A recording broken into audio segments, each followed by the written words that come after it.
नमस्कार दोस्तों, स्वागत है आप सभी का आपके अपने YouTube channel online study DK में। और आज हम देखने वाले यहाँ पर बाल विकास एवं शिक्षा शास्त्र संबंधित 30 अति महत्वपूर्ण प्रश्न हैं।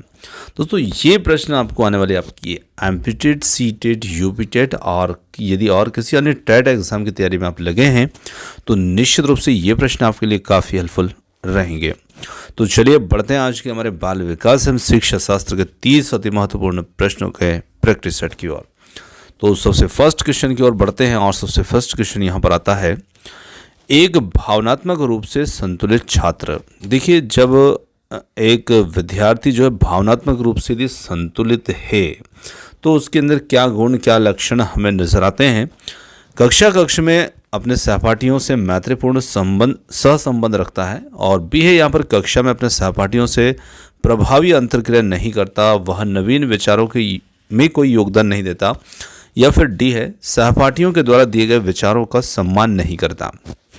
तो देखिए, जब कोई भी चाहे विद्यार्थी की बात करें या व्यक्ति की भी बात कर सकते हैं हम, कि जब एक भावनात्मक रूप से जो संतुलित व्यक्ति या छात्र जो होता है, जो भी कहें, वो निश्चित रूप से अपने कक्ष में अपने सहपाठियों से मैत्रीपूर्ण सहसंबंध रखता है। क्योंकि जब भावनात्मक रूप से संतुलन उसका है तो निश्चित रूप से सभी के साथ उसका व्यवहार जो होता है वो हमेशा अच्छा रहेगा।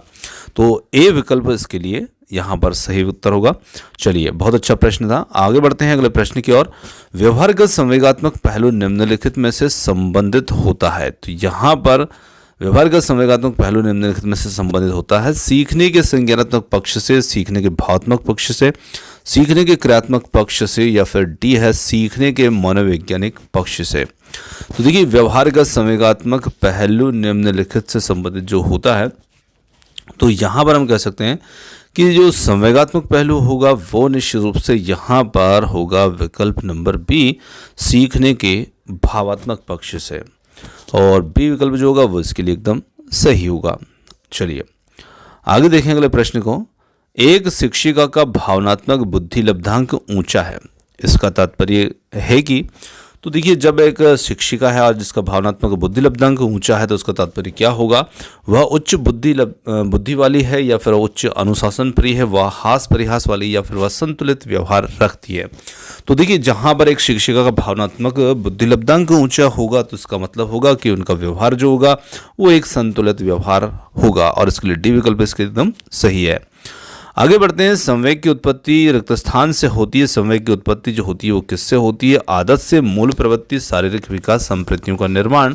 तो यहाँ पर हम कह सकते हैं कि जो संवेग की उत्पत्ति होती है ये होती है मूल प्रवृत्तियों से, और विकल्प बी इसके लिए सही है। चलिए अगले क्वेश्चन को देखते हैं। अगला क्वेश्चन आता है, संवेग का शाब्दिक अर्थ है। काफी महत्वपूर्ण प्रश्न है, कई बार पूछा भी जा चुका प्रश्न है। संवेग का शाब्दिक अर्थ क्या होता है? देखिए, संवेग क्रोध और भय है, या फिर स्नेह या प्रेम है, उत्तेजना या भाव में उथल पुथल है, या फिर डी है उपरोक्त में से कोई नहीं। तो यहाँ पर हम कह सकते हैं संवेग का मतलब ही होता है हमारी जो उत्तेजना या भाव हैं उनमें उथल पुथल होना। इसका शाब्दिक अर्थ इसके लिए विकल्प नंबर सी जो होगा वो एकदम सही होगा। चलिए आगे देखिए अगले क्वेश्चन को। रिक्त स्थान छात्र में रुचि उत्पन्न करने की कला है। शिक्षण, सहानुभूति, समदृष्टि, प्रेरणा। तो यहाँ पर हम कह सकते हैं कि रिक्त स्थान छात्र में रुचि उत्पन्न करने की कला है। तो यहाँ पर शिक्षण, सहानुभूति, समदृष्टि या प्रेरणा, इनमें से विकल्प नंबर डी जो होगा ये इसके लिए हमारा सही उत्तर होगा। प्रेरणा के माध्यम से छात्र में रुचि उत्पन्न की जा सकती है, और इसके लिए डी विकल्प एकदम राइट है। आगे देखें, कार्य को आरंभ करने, जारी रखने और नियमित करने की प्रक्रिया। देखिए, बहुत अच्छा प्रश्न है। हम कोई भी कार्य जो है उसे आरंभ करते हैं, आरंभ करने के साथ साथ जारी रखते हैं और उसे नियमित रूप से कंटिन्यू करते रहते हैं। तो इसे नियमित करने की जो प्रक्रिया होती है उसे हम क्या कह सकते हैं? देखिए, प्रेरणा है, संवेदना, सीखना या प्रत्यक्षीकरण। तो देखिए, कार्य को आरंभ तो सभी कर देते हैं, पर उसे जारी रखना और नियमित रूप से करना मुश्किल रहता है। तो हमारे अंदर यदि किस कार्य को करने की प्रेरणा होगी तो निश्चित रूप से हम उस कार्य को आरंभ भी करेंगे, जारी भी रखेंगे और नियमित रूप से भी करेंगे। तो इसके लिए प्रेरणा ही वो स्रोत है जिसके माध्यम से हम कर सकते हैं। विकल्प एक के लिए जो है पहला विकल्प वो इसके लिए सही है। चलिए आगे देखें।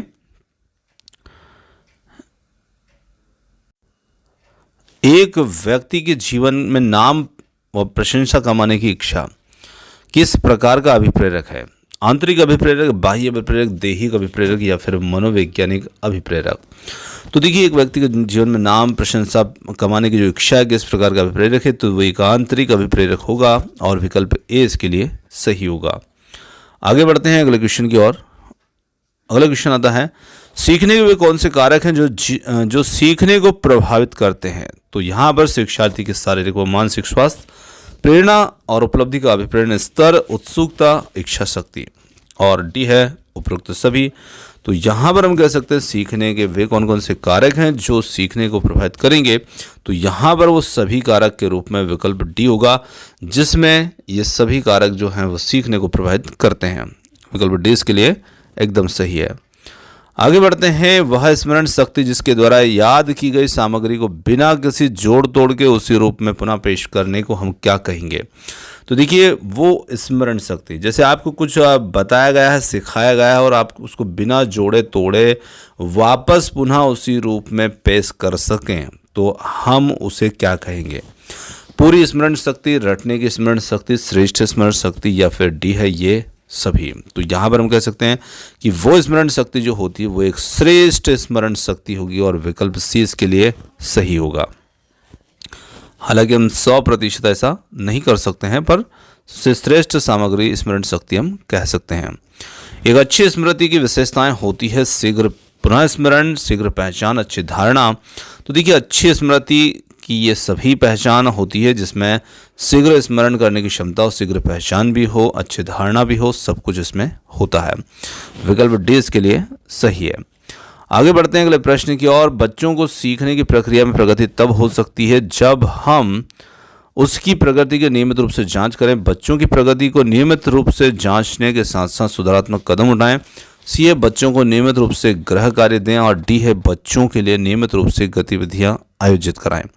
तो बच्चों के सीखने की प्रक्रिया में प्रगति तब हो सकती है जब हम निश्चित रूप से बच्चों की प्रगति को नियमित रूप से जांचने के साथ साथ सुधारात्मक कदम भी उठाएंगे, तो निश्चित रूप से उसमें प्रगति होगी। आगे देखते हैं, शिक्षकों को अपने विद्यार्थियों की त्रुटियों का अध्ययन करना चाहिए क्योंकि वे प्राय रिक्त स्थान की ओर संकेत करती है। बहुत अच्छे प्रश्न हैं आज के लिए आपके। तो यहाँ पर हम विद्यार्थी की त्रुटियों का अध्ययन क्यों करना चाहिए? तो देखिए, योग्यताओं के अनुसार समूह बनाने हेतु, दिशा निर्देश हेतु, या फिर भिन्न प्रकार की पाठ्यचर्या की आवश्यकता के लिए, उनके ज्ञान की सीमा के लिए और आवश्यक उपचारात्मक युक्तियों के लिए। तो हम यहाँ पर कह सकते हैं कि हमें हमारे बच्चों की जो त्रुटियां उनका अध्ययन करना चाहिए उनके लिए आवश्यक उपचारात्मक युक्तियों के हेतु, और डी विकल्प इसके लिए सही होगा। आगे देखें अगले प्रश्न की ओर। यदि कोई छात्र असामाजिक व्यवहार का प्रदर्शन कर रहा है तो वह शिक्षक को क्या करना चाहिए? तो जहां पर छात्र ऐसा व्यवहार प्रदर्शित कर रहा है वहाँ शिक्षक क्या कर सकते हैं?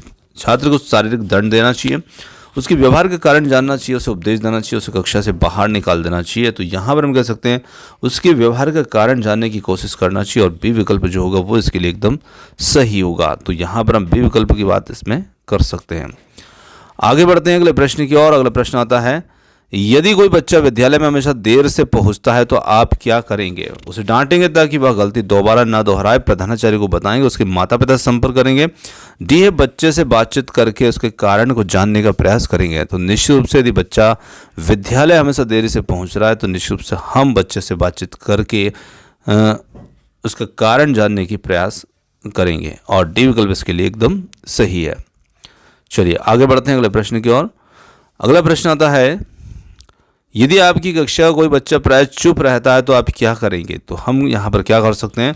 यदि कोई आपकी कक्षा का बच्चा प्राय चुप सा रहता है तो आप क्या कर सकते हैं? आप उसकी ओर को ध्यान नहीं देंगे, उसकी किसी मनोवैज्ञानिक के पास ले जाएंगे, उसके चुप रहने का कारण जानने का प्रयास करेंगे, डी उसके माता पिता से बात करेंगे। तो हम यहाँ पर कह सकते हैं कोई बच्चा चुप रह रहा है तो निश्चित रूप से उसके माता पिता से हम बात करेंगे। चलिए, विकृत लिखावट से संबंधित लिखने की योग्यता में कमी किसका एक लक्षण है? देखिए, विकृत लिखावट का मतलब है कि लेखन संबंधित दोष की यहाँ पर बात की जा रही है ना। विकृत लिखावट का मतलब है दोषपूर्ण लिखावट। तो ये डिस्ग्राफिया, डिस्प्रैक्सिया, डिस्कैलकुलिया, डिसलैक्सिया, तो ये होता है डिस्ग्राफिया। लेखन क्षमता संबंधित एक दोष है, लेखन संबंधी दोष, जिसे डिस्ग्राफिया कहा जाता है। आगे देखें, एक 40 मिनट की कक्षा में सभी विद्यार्थियों व मुख्यतः विशेष आवश्यकता वाले बच्चों की मांग को पूरा करने में आप किस प्रकार से पढ़ाएंगे? व्यक्तित्वता पर ध्यान देकर के कक्षा में समांगी समूह बनाकर के सभी विद्यालय के लिए क्रियाकलाप आयोजित कराकर, परंतु विशेष आवश्यकता वाले विद्यार्थियों पर ध्यान केंद्रित करके, और डी है कक्षा के किसी योग्य विद्यार्थियों की जिम्मेदारी को सौंपते हुए। तो यहाँ पर हम कह सकते हैं कि जहाँ पर हमें सभी विद्यार्थियों मुख्य आवश्यकता वाले बच्चे की मांग को निश्चित रूप से पूरा करना है, तो वहाँ पर हम सभी विद्यार्थी के लिए क्रियाकलाप आयोजित कराकर, परंतु हमें विशेष आवश्यकता वाले बच्चे पर भी ध्यान केंद्रित करना है, उसकी आवश्यकताओं को जरूर ध्यान रखते हुए क्रियाकलाप करवाएंगे। तो सी विकल्प होगा इसके लिए एकदम सही, जहां पर समय से शिक्षा की ओर ये प्रश्न सूचना देता है हमें। चलिए आगे बढ़ते हैं। निम्न में से कौन सा यहाँ पर उत्तम परीक्षण की विशेषताओं से भिन्न है? विश्वसनीयता, वैधता, वस्तुनिष्ठता, अभिक्षमता। तो यहाँ पर हम कह सकते हैं उत्तम परीक्षाओं की विशेषताओं से जो भिन्न होगा वो होगा यहाँ पर अभिक्षमता। चलिए आगे देखें, क्योंकि एक आप मैं थोड़ी सी बात इसमें बताना भूल गया। जैसे उत्तम परीक्षण जो था, तो उत्तम परीक्षण कैसे कहते हैं? जिसमें विश्वसनीयता हो, वैधता हो, वस्तुनिष्ठता हो, पर जिसमें इन तीनों को छोड़ करके जो विषय उत्तम परीक्षण की विशेषताओं से भिन्न है वो हमें देखना था, तो वो इसमें हमारा डी वाला रहेगा। ठीक है ना, इस प्रकार से ये उत्तर बना है, यदि आप किसी प्रकार की कन्फ्यूजन ले रहे हैं तो। आगे देखें, यदि उन्हीं छात्रों का वही परिणाम लगातार प्राप्त होता है तो यह एक वैध, अवैध, विश्वसनीय, अविश्वसनीय किस प्रकार का परीक्षण होगा? तो देखिए, जब हम बार बार वही परिणाम प्राप्त कर रहे हैं, लगातार प्राप्त कर रहे हैं, तो ये एक विश्वसनीय यहाँ पर परीक्षण होगा, क्योंकि बार बार हमें वही रिजल्ट मिल रहा है, मतलब कि एक सत्य परीक्षण है, विश्वसनीय है। चलिए आगे देखें, यह एक रिक्त स्थान आकलन है जिसमें मापन के लिए अभिप्रेत है। तो यहाँ पर वैध, अवैध, विश्वसनीय, अविश्वसनीय। देखिए यहाँ पर हम कह सकते हैं कि यह एक वैध आकलन है जिसमें मापन के लिए अभिप्रेत हैं, और विकल्प ए इसके लिए सही है। आगे देखेंगे प्रश्न को, वे शिक्षक जो विद्यालय आधारित आकलन के अंतर्गत कार्य करते हैं, वे उन्हें प्रत्येक शिक्षार्थी को प्रत्येक विषय में परियोजना कार्य देना पड़ता है। शिक्षार्थियों के मूल्य और अभिवृत्तियों का आकलन करने के लिए रोजाना उनका सूक्ष्म अवलोकन करते हैं। व्यवस्था के लिए स्वामित्व की भावना रखते हैं। डी है, उन पर अधिक कार्य बोझ रहता है क्योंकि उन्हें सोमवार की परीक्षा सहित अक्सर परीक्षा लेनी पड़ती है। तो यहाँ पर हम कह सकते हैं कि वह शिक्षक जो विद्यालय आधारित आकलन के अंतर्गत कार्य करते हैं, निश्चित रूप से वो व्यवस्था के लिए अपने स्वामित्व की भावना रखते हैं, और सी विकल्प इसके लिए एकदम सही होगा। आगे देखेंगे अगले प्रश्न को, वाइगोत्स्की के अनुसार सीखने को पृथक नहीं किया जा सकता। उसके सामाजिक संदर्भ से, अवबोधन या अवधानात्मक प्रक्रियाओं से, पुनर्बलन से, व्यवहार में मापने योग्य परिवर्तन से। तो यहाँ पर हम कह सकते हैं वाइगोत्स्की के अनुसार सीखने को पृथक नहीं किया जा सकता, उसके सामाजिक संदर्भ से। ये विकल्प इसके लिए एकदम सही है। आगे देखिए, कक्षा में वास्तविक सांसारिक समस्याओं से संबंधित जटिल परियोजनाओं पर कार्य करते हुए अध्यापक व छात्र एक दूसरे के अनुभवों से परस्पर ग्रहण करते हैं। पारंपरिक रचनात्मक, अध्यापक केंद्रित, सामाजिक रचनात्मक, और यहाँ पर हम कहेंगे सामाजिक रचनात्मक। डी विकल्प इसके लिए एकदम सही है। जीन पियाजे एवं लेव वाइगोत्स्की जैसे संरचनावादी अधिगम को किस रूप में देखते हैं? प्रतिक्रियाओं का अनुबंधन, निष्क्रिय आवृत्ति प्रक्रिया, सक्रिय विनियोजन से अर्थ निर्माण की प्रक्रिया, कौशलों का अर्जन। तो यहाँ पर हम कह सकते हैं इसमें सक्रिय विनियोजन का अर्थ निर्माण की प्रक्रिया, विकल्प नंबर सी इसके लिए सही होगा। आगे देखें, लेव वाइगोत्स्की के अनुसार अधिगम एक व्यक्तिगत गतिविधि है, एक निष्क्रिय गतिविधि है, एक अनुबंधित गतिविधि है, एक सामाजिक गतिविधि है। तो यहाँ पर लेव वाइगोत्स्की के अनुसार अधिगम जो होता है ये एक सामाजिक गतिविधि है, और विकल्प डी इसके लिए एकदम सही है। आगे देखें, एक भावात्मक रूप से संतुलित छात्र कक्ष में अपने, ये क्वेश्चन जो है हमारा रिपीट हुआ है क्योंकि फर्स्ट क्वेश्चन भी सेम था, है ना। चलिए कोई बात नहीं, एक क्वेश्चन आपको एक्स्ट्रा दिया जाएगा, है ना। तो आपने देखा कि वो अपने कक्ष में सभी के साथ सहपाठियों से मैत्रीपूर्ण संबंध रखता है। विकल्प ए इसके लिए सही है। निम्नलिखित में से कौन सा भूलने का कारण नहीं है? मानसिक द्वंद्व, पुनरावृत्ति का अभाव, सीखने की मात्रा, शिक्षक की योग्यता। तो यहाँ पर हम कह सकते हैं कौन सा भूलने का कारण नहीं होता है। विकल्प नंबर डी जो होगा शिक्षक की योग्यता। बाकी पुनरावृत्ति, मानसिक द्वंद्व या फिर सीखने की मात्रा। पुनरावृत्ति का मतलब पुनरावृत्ति का अभाव, यानी कि जब हम पुनरावृत्ति नहीं करेंगे तो निश्चित रूप से भूल जाएंगे। हमारा मानसिक द्वंद्व होगा, तनाव होगा, उससे भी हम भूल जाएंगे। और सीखने की मात्रा, कितना सीखा है वो भी प्रभावित करता है। बाकी शिक्षक की योग्यता का यहाँ पर भूलने का कारण नहीं है। विस्मृति को कम करने का उपाय है सीखने की कमी, सीखने की त्रुटिपूर्ण विधि, पाठ की पुनरावृत्ति या स्मरण करने में कम ध्यान देना। तो देखिए विस्मृति का मतलब होता है भूलना। भूलना कैसे कम कर सकते हैं? सीखने में जब हम कमी करेंगे तो भूलेंगे निश्चित रूप से, है ना। सीखने की त्रुटिपूर्ण विधि, पाठ की पुनरावृत्ति या फिर स्मरण करने में कम ध्यान देना। तो जब हम पाठ की पुनरावृत्ति करेंगे तो निश्चित रूप से हम विस्मरण यानी कि भूलने में कमी कर सकते हैं। बार बार रिवीजन करेंगे तो आसानी से वो चीज़ हमें याद लंबे समय तक बनी रहेगी। और इसके लिए सी विकल्प एकदम सही है। किस प्रकार के बच्चों की शिक्षा है तो सांकेतिक भाषा का प्रयोग किया जाता है? तो यहाँ पर है दृष्टि दोष युक्त बच्चे, मूक बधिर, मंद बुद्धि, डी है इनमें से कोई नहीं।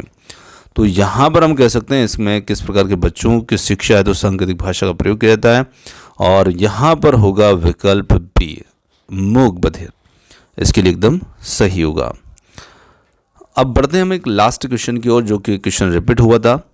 श्रवण हास्य से ग्रसित बच्चे को कक्षा में किस में सबसे मुख्य निराशा यानी कि कुंठा का सामना करते हैं? तो देखिए बच्चे श्रवण हास्य से ग्रसित हैं और कक्षा में किस से सबसे ज़्यादा वो ऐसी कुंठा का भावना का सामना करते हैं? दूसरों के साथ संप्रेषण करने, सूचनाओं को बांटने की अक्षमता या फिर दूसरों के साथ परीक्षा देने की अक्षमता, प्रस्तावित पाठ्यपुस्तक को पढ़ने की अक्षमता या खेलकूद में भागीदारिता निभाने की अक्षमता। बहुत ही प्रश्न जो है बहुत ही गंभीर प्रश्न है निश्चित रूप से। तो ऐसे बच्चे जो हैं देखिए दूसरों के साथ संप्रेषण करने तथा सूचनाओं को बांटने की उनकी जो अक्षमता होती है वही कुंठा उनके अंदर हमेशा बनी रहती है और उसी का सामना उन्हें हमेशा करना पड़ता है। बहुत ही अलग सा प्रश्न है ना। विकल्प ए इसके लिए सही है। तो दोस्तों यहाँ पर आज के हमारे जो क्वेश्चन थे 30 क्वेश्चन ये समाप्त होते हैं। और क्वेश्चन आपको कैसे लगे कमेंट्स करके ज़रूर बताइएगा। वीडियो पसंद आया हो तो वीडियो को लाइक, शेयर और चैनल को सब्सक्राइब करना मत भूलिएगा। आपने जो समय दिया उसके लिए बहुत बहुत धन्यवाद। Thanks for watching. मिलते हैं जल्दी ही एक और नए किसी अगले वीडियो के साथ। धन्यवाद।